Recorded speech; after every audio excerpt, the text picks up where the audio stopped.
በዚህ በማቴዎስ ወንጌል ምዕራፍ 17 ያው ብዙዎቻችን በብዙ አቅጣጫ ያገለገልነው የተገለገልነው ቃል ነው።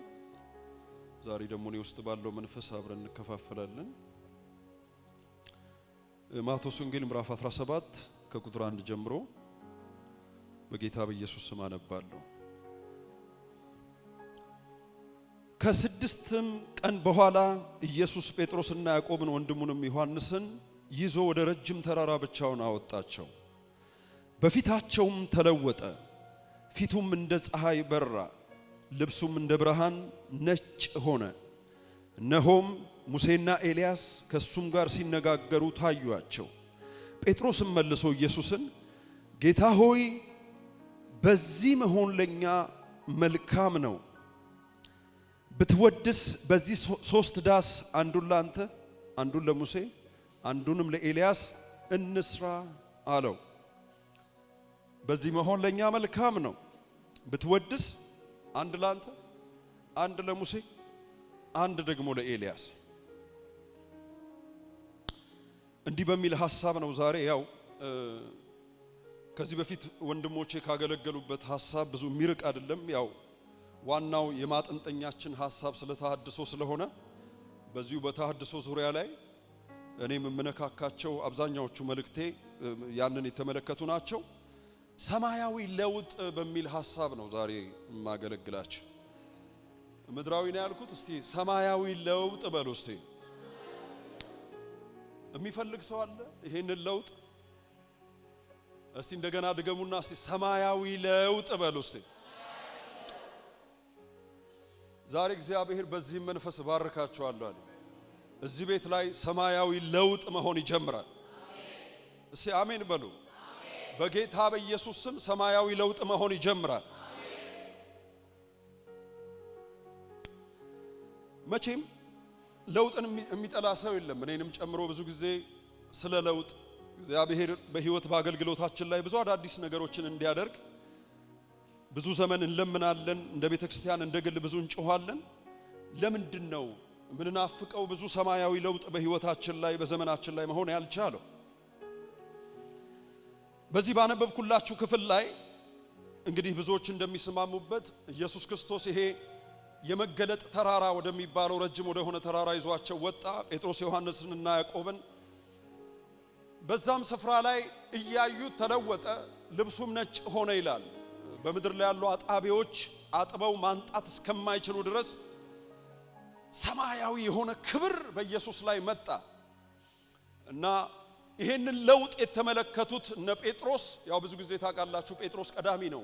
የሆነ ነገር ሀፕን ሲያደርግ ቶሎ ፈጠን ብሎ ከሌሎች ሐዋርያት የሆነ ሐሳብን የሚሰነዝር ሰው ነው እና እንደ ሰው የጴጥሮስን ሐሳብ ስትመለከቱት ራሱ አንጀት ይበላል አይደለ? ጌታ ሆይ በዚህ ተራራ ላይ አንድ ላንተ አንድ ደግሞ ለኤልያስ ደግሞም ለሙሴ አሁን የሆነ እንትን ይላል። ደስ የሚል ሐሳብ ነው የሚመስለው። ይሄ ደስ የሚል ሐሳብ ግን ሰማያዊ ለውጥን እንዲመጣ ወይም እንዲቀጥል የሚያደርግ ሐሳብ አይደለም። አንዳንዴ ሰዎች በልባቸው ላይ የሚያስቡትን መልካም የሆነን ሐሳብ ከሰማይ ሐሳብ ጋር ደባልቀው አመቻችተው ለማስቀጠል የሚፈልጉ ብዙ ሰዎች አሉ። የብዙ ሰዎች መልካም ሐሳብ በቤተ ክርስቲያን ላይ እንደ ግለሰብ በግለሰቦችም ህይወት ላይ ሰማያዊ ለውጥን ሊያመጣ አይችልም። በሰዎች ህይወት ላይ መልካም የሚባሉ ሐሳቦች አንዳንዴ ከሰማይ ሐሳብ ጋር ሲጣረሱ እንመለከታቸዋለን። ታስታውሳላችሁ በዚህ በሁለተኛ ሳሙኤል ምዕራፍ 6 ቁጥር 3 ላይ የእግዚአብሔር ታቦት ከተማረከበት ምድር ከመጣ በኋላ በአንድ ሰው ቤት ነው ያረፈው አይደል? አሚናዳብ የሚባል ቤት። ዳዊት 30,000 ጦር አሰልፎ ካህናትን ልብስ አልብሶ ያንን ታቦት ወደ ኢየሩሳሌም ይዞ ለመመለስ ባሰበበት ጊዜ ላይ ቀንበር ባላረፈባቸው ወይፈኖች ላይ ገና ጉልበታቸው ያልተነካ ከብቶች ላይ ተቀምጦ ያ እግዚአብሔር ታቦት እየተዘመረ እልል እየተባለ ጉዞ በጀመረበት ሰዓት ላይ እነ ኦዚያን የሚባሉ እዛ ቤት ያው የለመዱ ናቸው። ምንም እስቲ አሁን እንደ ሰው አስቡት እስቲ ኦዚያን ያደረገው ስራ ማለት ፋነኑ ከብቶቹ ከዛ እንደ መንገጫገጭ አለና የእግዚአብሔር ታቦት ሊወድቅ አይደለ ሲል ኦዚያን ሄደና እጁን ዘረጋ። ሐሳቡ እኮ ክፉ አይደለም።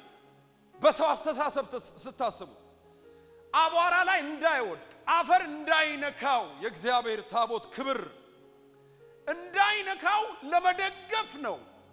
በዛው ቅስፈት ግን እግዚአብሔር ቀሰፈው። ኦዚያን እንደ ሰው አስተሳሰብ የኦዚያን ሐሳብ ሲታሰብ ምንድነው?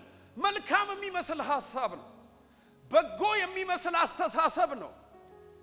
ነገር ግን ከሰማያዊ ለውጥ ጋር የማይተባበር እግዚአብሔር ከላይ ሲመለከተው ያው ታውቃላችሁ እግዚአብሔር በእነ ሙሴ ዘመን ጀምሮ ሕግ አውጥቷል። የእግዚአብሔርን ታቦት ከተመረጡ ሰዎች ውጪ ማንም ሰው መንካት አይችልም። ይሄንን ቃል ተላልፎ ነው ሊደግፍ በሰው አስተሳሰብ አቧራ እንዳይነካው ብሎ ነው ሊደግፍ እጁን ይዘረጋው። ሰማይ ሲመለከተው ግን ኤክስ ያደረገው ሩጫ ዛሬም በዚህ ዘመን ላይ መልካም የሚመስል አስተሳሰብ ይዘው ለማገልገል የሚነሱ ብዙ ሰዎች አሉ። ነገር ግን ሰማያዊ ለውጥ እንዳይመጣ ከሰማያዊ ለውጥ እንቅፋት የሚሆን ዛሬ እንዲህ አይነት አስተሳሰቦች ይሰበሩ። ግድ የለም ባክ ድምጽን ከፍ አድርግና አሜን በለኝ። በጎ የሚመስሉ ጥሩ ሐሳብ የሚመስሉ yes እንዴት አይነት በቃ ጉድ አይዲያ ነው የሚባሉ ሰዎች ሲያዩዋቸው ሰዎች ሲመለከቷቸው ምን አይነት ገራሚ ሐሳብ ነው፣ ምን አይነት ድንቅ ሐሳብ ነው። ሰማይ ሲመለከታቸው ግን ለውጥ እንዳይመጡ እንቅፋት የሆኑ አዳዲስ ነገር በቤተ ክርስቲያን ላይ እንዳይመጡ ዛሬ ዕውቅና የተሰጣቸው የሰው መልካም የሚመስሉ በሰማያዊ ለውጥ ላይ እንቅፋትም የሆኑ ቢመቻቹም ባይመቻ በኢየሱስም ይራገፉ። ከዚች ቤተ ክርስቲያን ላይ ይራገፉ። ግድ የለህም ከፍ አድርግና ድምጽህን ይራገፍ በለኝ። ዛሬ ይሄንን አሰራር እግዚአብሔር አጸዳለሁ አለ። አሜን በለኝ ባክ። መልካም የሚመስል ትዝ ይላችኋል አንዴ ጴጥሮስ ጌታ ኢየሱስ ክርስቶስ ሐዋርያትን ሰብስቦ እንዲህ አላቸው። በቃ የሰው ልጅ መከራ የሚቀበልበት ሰዓት፣ በመስቀል ላይ የሚወጣበት ሰዓት፣ በሰው ልጆች የሚወገርበት የሚደበደብበት ሰዓት አሁን ሰዓቱ ደርሷል ሲላቸው ያው ቅድም ነግሬያቸዋለሁ ጴጥሮስ ቀዳሚ ነው። ጌታ ሆይ እባክህ አሁን አንጀት አይበላም። ሐሳቡ ምን አይነት ሐሳብ ነው እናንተ ስታስቡት?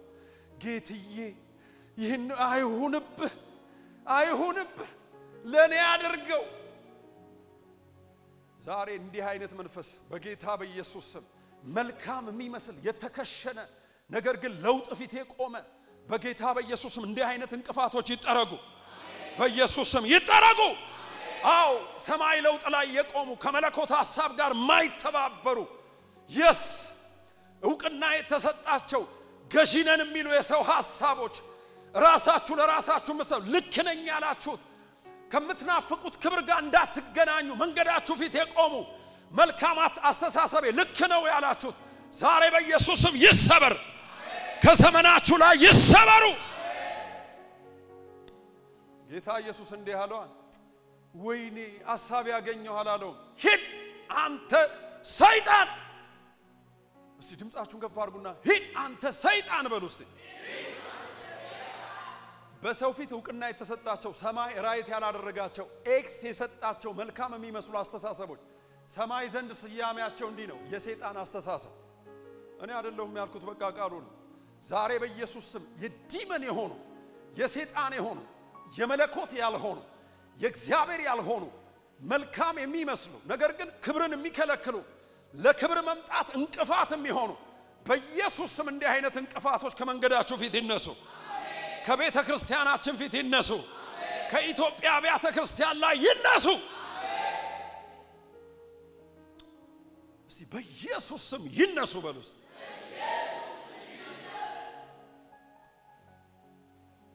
ይሁዳ ትዝ ይላችኋል።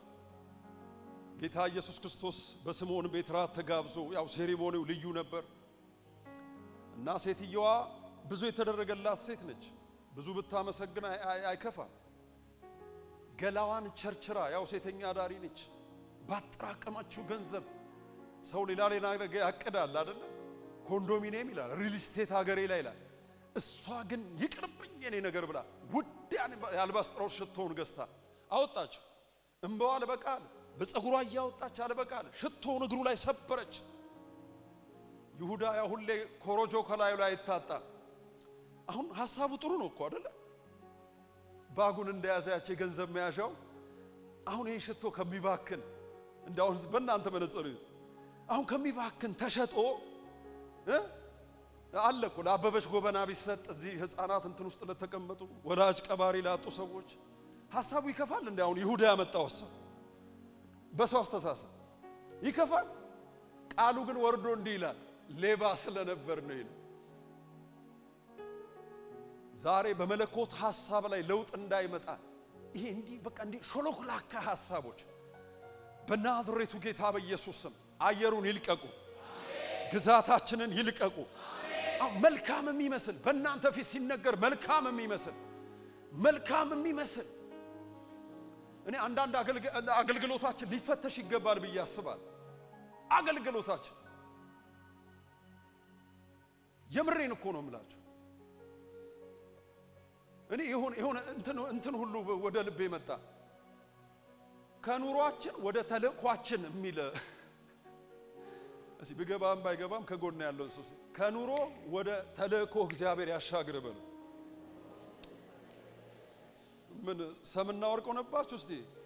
ብዙ ሰው እኮ ለኑሮ የሚያገለግል ሰው ስለበዛ ነው በዚህ ዘመን። ከኑሮ እስቲ ወደ ተልእኮ በለው እስቲ። አረ ግድ የለም ባይመችም እግዚአብሔር ባንተ ላይ ያየብህ ፕሮግራም ሰፊ ነው። ውጣ፣ ካሰመርከው ክልል ውስጥ ውጣ፣ ካሰመራችሁት የሆነ እንትን ውስጥ ውጡ። እስቲ ከኑሮ ወደ በሉታ አድገው ፈራችሁ እንደ ብራዘር ብዙ ሰው በቃ የሆነች አገልግሎትን ለሆነች ነገር ለክብር ማግኛ፣ ስልጣን ማግኛ፣ ኑሮን ማሻሻያ።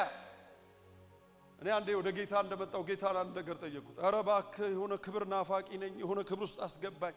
እና ያኔ ጓደኞቼ ማትሪክ እምቢ ሲላቸው ምናምን እኔ ወደ ቸርች ነው የመጣሁት። እነሱ መንጃ ፍቃድ እያወጡ ወደ መናኸሪያ ገቡ። አብዛኛዎቹ ሹፌር ሆኑ። እና የሆነ ሰዓት ላይ ጌታ ሆይ ክብርን የማታሳየኝ ከሆነ መንጃ ፍቃድ አውጥቼ መናኸሪያ ገባለሁ አልኩት። ሹፌር ሆናለሁ፣ በቃ አዲስ አበባ ናዝሬት እሰራለሁ አልኩት። ላስፈራራው በኑሮዬ ብራዘር። እግዚአብሔር ደግሞ በእኔ ላይ ያለው ዓላማ ከኑሮ የሚያልፍ ነው፣ ከቀለብ የሚያልፍ፣ ከክብር ከዝና የሚያልፍ። አሁን በዚህ ዘመን ብዙ ሰው ለራስ ክብር ዝናን ለማስጠበቅ ስፍራን ክልልን ለማስጠበቅ አሁን መልካም የሚመስል አገልግሎት ይመስላል። ለአንዳንድ ሰው አገልግሎት መልካም የሚመስል ሞቲቭ ራስን ከፍ ከፍ ለማድረግ እግዚአብሔር ዛሬ እንዲህ አለ። ለበዓል ነቢያት ያልሰገዱ በሰው ፊት ግምት ያልተሰጣቸው ቅሬታዎች አሉኝ አለ። የሰማይ ለውጥ ይዘው ኮቴያቸው የከበደ እግዚአብሔር እንዲህ አይነት ትውልድ ቀሰቅሳለሁ አለ። ሲአሜን በለኛ። ለውጥ ይዘው ለውጥ አንግበው የሚንቀሳቀሱ ለለውጥ ራስን ካላዘጋጀ ያመጣብሃል ጌታ ከዋለ። ሲአሜን በለኛ። በአካብ ዘመን ሁሉ ሲልፈሰፈስ የክህነት ልብሱን ለብሶ ለእንጀራ ለወጥ ሁለት እግር ሆኖ አንድ ኤልዛቤት ቤት ነው፣ አንድ ደግሞ የክህነት አገልግሎት። ሁለት እግር ላይ እንዴት ይሮጣል ብራዘር? ማሊያ እንትን ብለ ማሊያ እየቀረዛ ኤልዛቤል ለምትሰወው መሰዊያ እዛ ይሰግዳሉ። ሲቀጥል በሌላኛው ሽፍት ደግሞ የክህነት ልብሳቸውን ያገለግላሉ። ከዛ እግዚአብሔር መጣና እንዲህ ያለው ኤልያስ ሆይ ለበዓል ነቢያት ያልሰገዱ እዛ ሸሽጌ የምመግባቸው አሉኛል፣ ጉልበታቸው ያልተነካ ለውጥን የሚያመጡ። እስቲ አሜን በለኛ። እግዚአብሔር ዛሬ ለሕዝቤ ንገር አለ። ትውልድ አለኝ ለለውጥ ያዘጋጀኋቸው ሰማያዊ ለውጥን ይዘው ኮቴያቸው የሚከብድ ሰው አይን ውስጥ አለባበሳቸው ማያምር። እስቲ አሜን በለኛ። በመለኮት በሰማይ በኔ ፊት ግን ሞገስ ያለባቸው ጥሪ ያለባቸው ሰዎች አዘጋጅ ብራዘር። ለለውጥ ራስን ካላዘጋጅ ያመጣብሃል ጌታ። ለለውጥ አዘጋጅ ራስን። ከሰማያዊ ለውጥ ጋር ተባበሩ። ካልተባበርክ ያመጣብሃል ብራዘር። ሰልፍ ያመጣብሃል፣ ሰልፍ ያመጣብሃል። ኤሊ ብዙ ዘመን እስከ እርጅና ዘመኑ ድረስ ያገለገለ ሰው ነው። አገልግሎቱ ሲመዘን ግን በሰማይ ፊት ሞገስ አልባ የሆነ የባከነ የአገልግሎት ዘመን ኤሊ ወንበሩ ላይ ተቀምጦ ከስር ሳሙኤልን ያሳድግ ነበር እግዚአብሔር። የኤሊ ልጆች የሚፈልጉትን ነገር እያደረጉ ዘው መሰዊያው ደሞ እኮ ሳሙኤል የመጣበት ዘመን እኮ ሐና ልጅ ፍለጋ ወደ ቤተ መቅደስ ስትሄድ እግዚአብሔር ደግሞ አረ ሰው አጣው በሚልበት ዘመን ተገናኙ። ሰማይም ልጅ ሲፈልግ ሐናም ልጅ ስትፈልግ መንገር ላይ ሲአሜን በለኛ። አረ እግዚአብሔር ቅሬታዎች አሉት። ለለውጥ ሰውየው ራሱን ሲያደነግዝ ፈዞ ሲቀመጥ እግዚአብሔር እግሩ ስር እኮ ኤሊ እግር ስር ተተኪ ያሳድግ ነበር። በነገራችን ላይ አገልግሎት በቀደም አይደለም። እስቲ አሜን በልስ። እስቲ በቀደም አይደለም በልስ። ድሮ ልጆች ሆነን የሆነ ነገር እንትን ቀድም ያለው ምናምን እንል ነበር። አገልግሎት በቀደም አይደለም። አሁን ዘመን መጥቷል። ለውጥ ላለባቸው ሰዎች ሽግሽግ ይሆናል በላለኝ። ለውጥ ያለባቸው ሰዎች ይገዛሉ። ከጎና ያሰው ለለውጥ ለሰማያዊ ለውጥ ራስን አዘጋጅ። ካላዘጋጀ ነው የሚመጣ ትውልድ አለ በለው። ኮቴው የከበደ ይመጣል። አሜን በለኛ። ቅሬታዎች ይመጣሉ። ቁጭ እያልክ ይመጣብሃል፣ ያስነሳብሃል።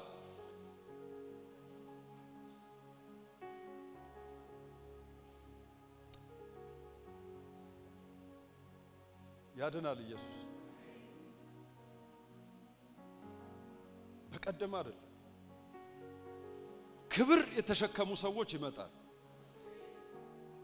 ዛሬ ባርካችኋለሁ። እኔ እናንተን አንዱን ያድርገን በኢየሱስ። ከሚነሱ ሰዎች መካከል አንዱ ያድርገን። እስቲ ሰማያዊ ለውጥ የሚፈልግ ሰው ሰማያዊ ለውጥ ይበል እስቲ።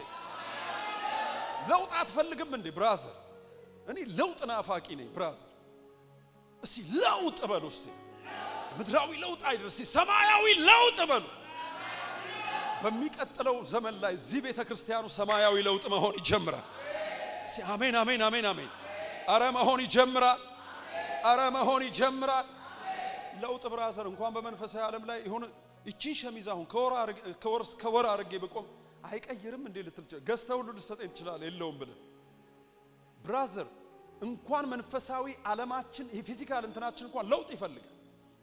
እስቲ ለውጥ የተራበ ሰው በዘመኑ ላይ ይሁን ክብር ናፋቂ የሆነ ሰው ይሁን አደራረግ ነፍሴ ይናፍቃል፣ ቤቴ ይናፍቃል፣ አረ ገና አልደረስኩም የሆነ ምናፍቀው ነገር ላይ የሚል ሰው እስቲ ለውጥ በሉ እስቲ ሰማያዊ ለውጥ በሉ።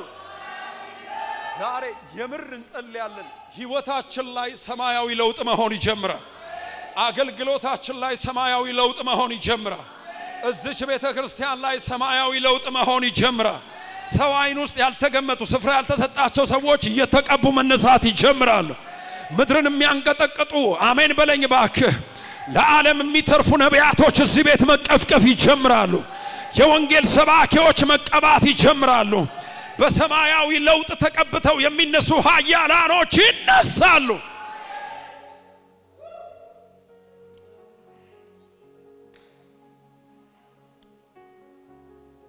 ሰማያዊ ለውጥ እንዲመጣ ምን እናደርግ? ሁለት ነጥቦችን አካፍላችሁ። ምን እናደርግ? አሮጌውን ነገር እናስወግድ። አሜን በለኛ። ሰማያዊ ለውጥ እንዲመጣ ምን እናደርግ? አሮጌውን ነገር ያው ስለ ተሐድሶ እየተነጋገርን ነው። አሮጌውን ነገር እስቲ አሮጌ ነገር በሉ እስቲ። በኢየሱስ ስም ሰማይ ያልከበረበት የተጸየፈው አፍንጫውን የያዘበት አሮጌ የሆነ ነገር ይወገድ። ከህይወታችን ላይ ይወገድ። ከዘመናችን ላይ ይወገድ። ይሄን አሮጌ ነገር ይዘ ሰማያዊ ለውጥን ማስተናገድ አትችልም። ለውጥ ሲመጣ አሮጌን ነገር ማስወገድ አለ። አንድ ባይብል ስተዲ ላይ ተማሪዎች ሁሉ እየተሰበሰቡ ድንገት የጫማ ጠረን በቃ ድንገት እየወጣ ይረብሻል። ባይብል ስተዲ ውስጥ አረ ምን ጉድ ነው ይላሉና ሰው ያስነጠሰው በሚቀጥለው ጉንፋን ይዞ ነው የሚወጣው። እና ያው አንድ ሰው እጅ ከፍንጅ ተያዘ ማለት እጅ ከፍንጅ ስላችሁ ያው የማን ሰው እግር ካልሲ ጠረን እንዳለበት ታወቀ። እዛ ባይብል ስተዲ እዛ ሌላው ቲም ከልጁ ውጪ ተሰበሰበና ምን እናደርግ ለዚህ ሰው ተባባለ። አዲስ ካልሲ እንግዛለት ተባለ። በሚቀጥለው ባይብል ስተዲ አዲስ ካልሲ ተገዝቶ መጣ እና እቺን ያው ዝም ብለን በቃ የፍቅር ስጦታችን ነው ምናምን ሳያስጠጡ እግር ይሸታል ምናምን ሳይሉ ካልሲ ይሸታል ሳይሉ ካልሲውን ሰጡት። ያን ካልሲ በሚቀጥለው ሳምንትም ሲመጣ ታጠነ በእንትሩ ባይብል ስተዲው በጫማ ጠረን። መጨረሻ ላይ ግራ ገባቸው። ብራዘር እኛ እኮ ባለፈው የሰጠን እቺ እንትኗ ትንሽ አስቸግራን በቃ ቅጩን እንንገረው ተብሎ ጠረኗ የካልሲዋ ስላስቸገረች ነው ካልሲ እኮ የሰጠን ሲሉት አላረከውም ወይ አዲሱን ካልሲ ሲባል የሰጣችሁኝን ካልሲማ አርጌው ነው የመጣሁት ያንን የዱሮውን ካልሲ ኪሴ ውስጥ ይዤው ነው አለ።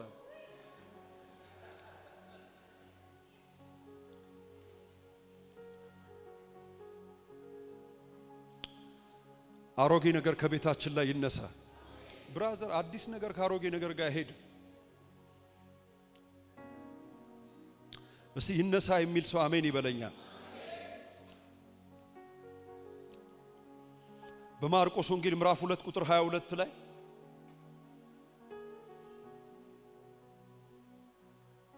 አዲሱን የወይን ጠጅ ባሮጌ ባረጀ አቁማዳ ውስጥ ምን ማድረግ አይቻልም፣ ማኖር አይቻልም። አንበቡት፣ ቤታችሁ ግቡና እስቲ አዲሱን የወይን ጠጅ በሉ እስቲ በአሮጌ አቁማዳ ውስጥ በሉ እስቲ። ለአንዳንድ ሰው ልሳን እንዳይመስለው አቁማዳ የሚል አቁማዳ ታውቃላችሁ? ይሄ ማሰሮ የሚመስል ጎግል ላይ ሰርች አድርጋችሁ ማየት ትችላላችሁ። ወይን የሚጠመቅበት እንትን ነው አይደለ? እና ለምንድን ነው ጌታ ኢየሱስ ክርስቶስ አዲሱን የወይን ጠጅ ባሮጌ ውስጥ ያለው? ይሁን አዲስ የወይን ጠጅ በባህሪው መስፋፋት ይወዳል። ኩፍ ማለት መፍላት ሲስፋፋ እየበሰለ ሲመጣ አዲስ የወይን ጠጅ አሮጌው መሸከም አይችልም። አሮጌው መሸከም አይችልም። መሸከም ስለማይችል የሚወጣጠረውን የወይን ጠጅ ምን ያደርጋል? አሮጌው አቁማዳ ቷ ብሎ ይሰበራል። ሲሰበር እቃው ብቻ አይደለም የሚሰበረው፣ ወይኑም ይደፋል፣ ይባክናል። ቅባት አባካኝ የሆነ አሮጌ አቁማዳ ዛሬ ተሰብሮ ይውጣ። እስቲ ለአዲስ ወይን ጠጅ በሉ እስቲ የሚያስፈልገው በሉ አዲስ አቁማዳ ነው በሉ። ዛሬ ነግራቸዋለሁ። ለሚመጣው ሰማያዊ ለውጥና ክብር የሚያስፈልገው አዲስ ማንነት። አሮጌ በአሮጌ ማንነት ልናስተናግድ አትችልም። በዘረኝነት ተቆላልፈ፣ በብሔር ተቆላልፈ አይሆንም። ብራዘር መውጣት አለባችሁ። ዛሬ የሰማይ ለውጥ የከለከለ አሮጌ አቁማዳ ይሰባበር። ቀኝ እጅን ከፍ አድርግና ይሰባበር። የዘረኝነት አተላ ይሰባበር። የጎጠኝነት አተላ ይሰባበር። ቡድንተኝነት፣ ዘረኝነት ይሰባበር። ራስ ወዳድነት ይሰባበር። የክብር ጠላት ይሰባበር። ኧረ እባክህ ያረጀ ነገር አልሰለቻችሁ? ለጌዲዮን እግዚአብሔር ተገልጦ አንተ ምን ኃያል ጽኑ ምናምን ሲለው እኮ ብራ ኢሚዲየትሊ ሰውየው ሄዶ ምን እንዳፈረሰ ታውቃለህ? አባቱ የሚመለክበትን አጸድ ሄዶ አፈራረሰው ይላል። ሌሊት ላይ ሄዶ ሰው እንዳይወግረው ድምጥማጡን አጣ። ከክብር ጋር ሄድማ አጸድ እስቲ አሜን በለኛ። አጸድ የጂኒ መሰዊያ ከክብር ጋር ሄድና በሌሊት ህዝቡ ተሰብስቦ እንትን እሱ አምላክ ከሆነ ቆሞ ይከራከር አለ የጌዲዮን አባት። አምላክ ከሆነ ራሱ አፍ አለው ካላችሁ ይከራከራል። ከዚህ በኋላ በልጄ ዘመን አለ አይቀጥልም። አጸድ ከአምላክ ጋር እየተወዳደረ አይመለክም በዚህ ምድር ላይ። ዛሬ ልክ እንደዚህ እውቅና የተሰጠው ያረጀ የዳጎን ስፕሪት አጸድ መነቀል መጠረግ የሚገባው ያረጀ አስተሳሰብ ያረጀ ይሄ በኢየሱስ ክርስቶስ ስም ከቤተ ክርስቲያናችን ከዘመናችን ከጓዳችን ከህይወታችን ላይ ተጠርጎ ዛሬ ይንከባለን። ተጠርጎ በኢየሱስ ስም ይንከባለን። ሰማያዊ ለውጥ ይመጣ ዘንድ አሮጌውን ነገር ማስወገድ የግድ ነው። እስቲ የግድ ነው በል። እስቲ እያመመህም ቢሆን እስቲ የግድ ነው በል። የግድ ነው። አሮጌ ነገር መንከባል የግድ ነው። ለውጥ ይመጣ ዘንድ እያመመህም ቢሆን መወገዱ የግድ ነው። ሰማይ ያልከበረበት ነገር ይነሳ ዘንድ የግድ ነው። ድገምና እስቲ የግድ ነው በሉ። እስቲ ክብር ትፈልጋላችሁ? ለውጥ ትፈልጋላችሁ? እስቲ የግድ ነው በሉ። እስቲ የግድ ነው። ያረጁ ነገሮች ይንከባለሉ፣ ተጠርገው ይነሱ፣ በኢየሱስ ስም ይነሱ። ዘሌዋውያን 26 ላይ እግዚአብሔር ትእዛዝ ሰጠ። አዲሱን እህል ለመቀበል አሮጌውን እህል ብሉና ጨርሱ አለ። የሰበሰባችሁትን እህል አሮጌውን እህል ምን አርጉ? ብላና ጨርሳል። አዲሱ እህል እየመጣ ነው። አዲሱ እህል ለመምጣት አሮጌውን ማስወገድ አለ። በልተህም ቢሆን ደፍተህ ሲአሜን በለኛ። አዲስ ክብር እየመጣ ነው በለው እስቲ። ዛሬ ያረጁ አስተሳሰቦች ስፍራ ይልቀቁ። ለመለኮት ሐሳብ ቦታ ይልቀቁ። ሰው ላይ የተቀመጠ ስጋ ላይ የተቀመጠ አስተሳሰብ ቢሆን በሃይማኖት ውስጥ የተደበቀ በጌታ በኢየሱስ ስም ግድ የለ እኔ ነኝ የምናገረው። አሜን በል። ድምፅን ከፍ አድርግ። አሜን በለኝ።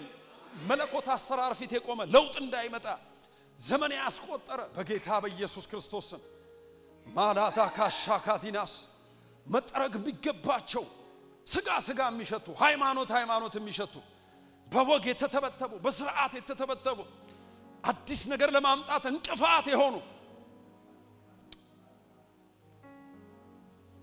መጥምቁ ዮሐንስ ራሱ መንገድ ጠራጊ ነው በዘመኑ። ለመንገድ ጠራጊነት የተጠራው ሰው እሱ በሚያገለግልበት ዘመን ላይ ተጠምቆ ኢየሱስም አገልግሎት ጀመረ። ከዛ የመተካካት አይነት ስሜት ተፈጠረ በሐዋርያት በሰዎች ምናምን እንትን መካከል። ስለዚህ የሚላችሁ ከሆነ እንደው ጥምቀት እየተባለ የዮሐንስ ጥምቀት የጌታ ጥምቀት እያሉ ሁሉ ሰዎች የዮሐንስን አገልግሎት ከኢየሱስ አገልግሎት ላይ ማተካካት። እንደውም ትዝ ይላችኋል እነ ጴጥሮስ መጥተው የዮሐንስ ደቀ መዛሙርቶች ምን ብለው መጸለይ እንደሚገባቸው እናውቃለን። ንጽጽር ውስጥ ስለ ጸሎት አስተምረንኛ ነው። ሰዎች የንጽጽር አገልግሎት ከዛ ሰማይ አንተ መንገድ እንድትጠርግ ነው የተጠራው አገልግሎትን ጨርሰሃል ብለው ያው እንዴት እንትን እንደተሸኘ ታውቃላችሁ። አሁን እኔ ዝቅ ብዬ ጫማውን ጥፍር ልፈታ የማይገባኝ አልከው። አሁን ኢየሱስ ይዘን ነው። አሁን አንተ ወደ እኔ እቅፍ ትጠራለህ። ሊደምቅ የሚገባው ድምፁ ሊሰማ የሚገባው መድኃኒት ሊሆን የሚገባው ደምቆ ገዝፎ ሊታይ የሚገባው ልጄ ነው። እስቲ አሜን በሏ። ዛሬ እንዲህ የሚተካኩ ከሰማያዊ ክብር ጋር የሚተካኩ አስተሳሰቦች ዕውቅና የተሰጣቸው የሰው አስተሳሰቦች የሚተካኩ ከመለኮት ክብር ጋር ልተካካ የሚሉ ዕውቅና የተሰጣቸው የሥጋ አመለካከቶች ዛሬ ከወጡበት ከፍታ ተምዘግዝገው ይፍረጡ። ሲአሜን በለኛ። ባለፈውም ቀጥቅጠነዋል። ይሄ ባቢሎት ስፕሪት ባቢሎናዊ ኑኑጣ የሚል ስማችንን እናስጠራ ዘንድ የበላይ ነን እኛ የሚል ከመለኮት ሐሳብ ጋር ለማስተካከል ዛሬ ከወጡበት ከፍታ ተፈትፍተው ይውረዱ። እስቲ ይውረዱ በሉስ። የሥጋ አመለካከቶች የሥጋ አስተሳሰቦች ሰማይ ዕውቅና ያልሰጣቸው ከጎናችሁ ያለውን ሰው አዲስ ነገር ለመቀበል ዝግጁ ነህ ሆይ በሉት።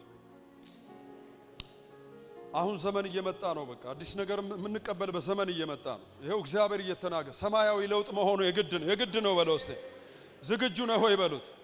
እስቲ አሜን በሏ። ዝግጁ ነህ ሆይ አዲስ ነገር ለመቀበል በአገልግሎት ላይ በህይወት በቤት በጓዳ በዘመን ላይ አልሰለቻችሁም? እንደ አሮጌ ነገር እንኳን የአዲስ ኪዳን አገልጋይ የብሉይ ኪዳን አገልጋይ እንኳን ታምራት ደግሞ ያቀም ባይዘው ሶምሶን አሁን ወጣ ይላል በእጁ ምንም ነገር ሳይኖር አንበሳ ገነጣጠለ ይላል።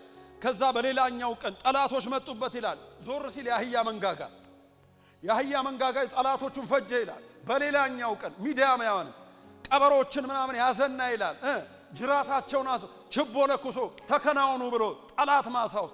በሌላኛው ቀን ተራራ ላይ ወጥቶ ቅጥር ነቅሎ ማንከባለል። አንድም ቦታ ላይ ያችን መንጋጋ አምጡልኝ ብሎ ሻጥ አርጎ ሲዞር አትመለከተው። ተአምራት ሲደግም አትመለከተው። አንተ የአዲስ ኪዳን ሰው ሆነ እስቲ አዲስ አደራረግ በሉ እስቲ ባክ። አልናፈቃችሁም? እስቲ አዲስ ክብር በሉ እስቲ። የመንጋጋ መንፈስ ይሰበር። አንድ ሰው የሆነች መገለጥ ካገኘ ዘመኑን ሙሉ ያችን መገለጥ ይዞ እየየ በቃ አንድ አይነት ልምምድ አንድ አይነት አደራረግ። አሁን ይኸውልህ በአዲስ አደራረግ ቤተክርስቲያንን የሚሞላበት እንዲህ አይነት ዘመን ያመጣል። አንዳንድ ይኸውልህ አሁን ስርዓት አለ አይደል? ጥሩ ነው። የመጀመሪያ ጸሎት ቀጥሎ አምልኮ፣ መባ፣ ወደ ስብከት፣ ባርኮት፣ ጸሎት፣ ወደ ቤት። እኔ አሁን ምን አይነት ክብር እንደምናፍቅ ታውቃለህ? አንዳንዴ ይሄ ያሰብነውን ስርዓት ግልብጥብጥ የሚያደርግ ሰካራም የሚያደርግ ክብር። እስቲ አሜን በለኛ። ዘማሪዎች ቆመው የሆነ ክብር ሲወድቅ መባውን የሚያፍረሳ ክብር። አሜን በለኝ። ወይኔ በእውነት ፓስተር እንዲህ አይነት ክብር ናፈቁ። ሰባኪው እየሰበከ አጋንንቶች በቃ ከውጪ እየጮሁ የሚመጡበት ዘመን።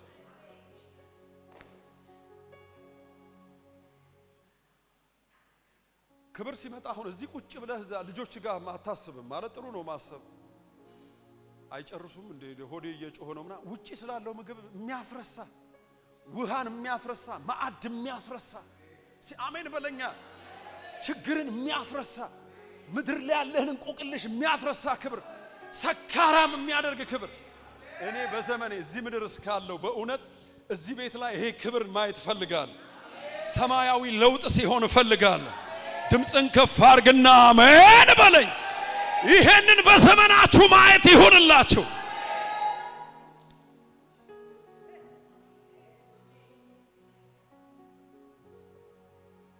ዳዊት ታምራት አልደገመም። ብራዝ አንድ ወንጭፍ ጎልያድን መታው ብሎ ወንጭፏን ይዞ ዘመኑን ሙሉ አልዞረም። እስቲ አዲስ አደራረግ በላ፣ እስቲ አዲስ ልምምድ በላ። ዛሬ በእንዲህ አይነት መንፈስ ዛሬ እንዲባርካችሁ ጸልይላችኋል። በአዳዲስ አደራረግ እስቲ አሜን በላ። አሁን በዚህ ዘመን እኮ ተቸገርም። በቃ ጨው፣ በርበሬ፣ ዘይት በቃ ከጨው ከበርበሬ ከዘይት ከሽሮ የሚያወጣ መንፈስ። እስቲ አሜን በለኝ። ወደ አዲስ አደራረግ ቤተክርስቲያን መናፈቅ አለባት። ተዘጋጅ በለው ከጎን ያለው ሰው ተዘጋጅ፣ አስፋ፣ አሮጌውን ነገር አስወግድ፣ ተዘጋጅ ለአዲስ ክብር በለው። እስቲ የተዘጋጀ ሰው ለጌታ ክብር ያምጣ።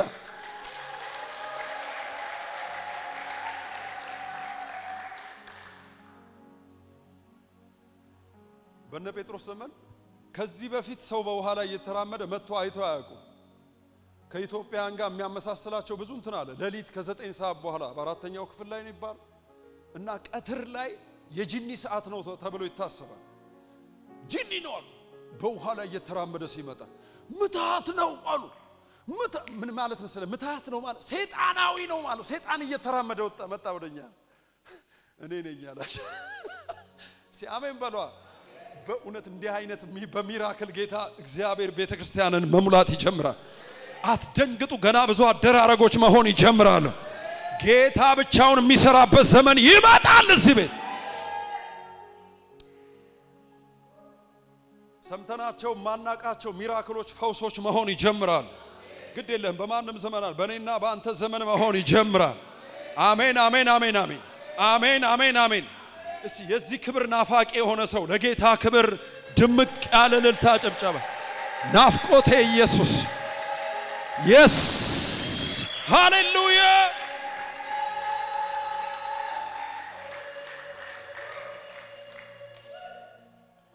ሁለተኛ ላይ ሰማያዊ ለውጥ እንዲመጣ ምን እናደርግ? እሱም ብቻ እንስማው። ጌታ እንዲበላችሁ አለኝ እኔን ብቻ ስሙ የሚል ሲዳድ በሉት እስቲ፣ ሰማሃለሁ በሉት እስቲ።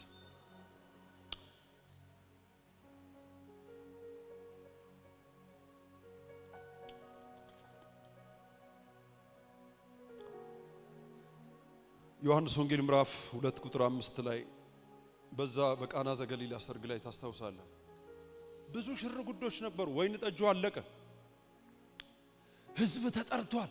የምታውቁት ታሪክ ነው። ሱሪ ባንገት ታውቃላችሁ? ሱሪ ባንገት ጉድ መጣ። ምልጃው መጣ ማርያም ጋር። አረ የሆነ ነገር በይው ምናምን ሄደችና ጌታ ሆይ የወይን ጠጅ እኮ አለቀባቸው። አንቺ ሴት ጊዜ ያልደረሰም ማለት ሄደችና ምን እንዳለቻችሁ ታውቃላችሁ? የሚላችሁን ሁሉ አድርጉ፣ እሱን ስሙት። ሰማያዊ ለውጥ ትፈልጋላችሁ? እዚህ ቤት ላይ ሰው አይናገር፣ እሱ ብቻ ይናገር። ቀኝ እጃችሁን ከፍ አድርጉና አንተ ብቻ ተናገር በሉት። ግድ የለም ሲናገር ሲያወራ የሚያምርበት እሱ ነው። ስጋ ለባሽ እዚህ ቤት ጸጥ ብሎ እሱ የሚያወራበት፣ በአገልጋዮች እሱ የሚናገርበት፣ የስጋ ድምጽ ዝቅ የሚልበት። አረ እሱ ይሰማ እዚህ ቤት። በዘመናችሁ ላይ እሱ ይሰማ። በህይወታችሁ ላይ እሱ ይሰማ። እጓዳችሁ ላይ እሱ ይደመጥ። በልጆቻችሁ ዘመን እሱ ይደመጥ። እዚች ቤተ ክርስቲያን ላይ እሱ ይሰማ። እሱ ሲሰማ ክብራል። እሱ ሲሰማ ሞገሳል። እሱ ሲሰማ ለውጥ ወዶ ሳይሆን በግዱ ይመጣ። እስቲ ተሰማ በኔ ዘመን በሉት እስቲ። አሜን አሜን አሜን አሜን አሜን አሜን አሜን። መግቢያ ላይ ያነበብኩላችሁ እዛ መገለጥ ተራራ ላይ ማቴዎስ 17 ላይ ያ ክብር በመጣ ጊዜ አንድ ላንተ አንድ ለሙሴ አንድ ድምጽ መጣ ከሰማይ፣ የምወደው ልጄ እሱ ነው፣ እሱ ስሙት የሚል ድምጽ። አየ ለውጥ ያለው በመለኮት ድምጽ ውስጥ ነው። እዚህ ቤት የመለኮት ድምጽ ይብዛ። አሜን በለኝ ባክ። አገልጋዮችን አልፎ የሚያናግር የመለኮት ድምጽ ይብዛ።